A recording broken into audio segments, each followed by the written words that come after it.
هذه الفرحة أو هذه يعني الفرحة العارمة إذا صح التعبير أو الضجة الكبيرة في الشارع العربي مردها إلى أن العرب باتوا يتوقون إلى الديمقراطية، باتوا يريدون زعيما وطنيا كأردوغان وليس كالطراطير المبتلين بهم والطغاة وإلى ما هنالك من هذا الكلام. أردوغان يمثل للشارع العربي والإسلامي، أنا لا أدافع عنه، يمثل بصيص أمل.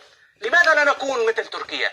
سوريا لماذا؟ بين سوريا وتركيا كلها ضربة مطيطة، ضربة مطيطة، بتعرف المطيطة بسموها نقيفي، ماشي؟ طيب لماذا لا يكون عندنا مثله؟ لماذا في تركيا بيفوز أردوغان بعد أن حقق لتركيا صنع غواصات وصنع طائرات مسيرة وصنع كذا وعمل معجزات وبآخر النهار جاب 52؟ عندنا أبو البيش قتل مليون سوري، عذب مئات الآلاف، شرد نصف الشعب السوري، دمر 3/4 سوريا، واخو الشليتي باخر النهار بيفوز ب 99% وحتى بيروح بدور على الواحد اللي ما صوت مشان يقتله. شو رايك انت؟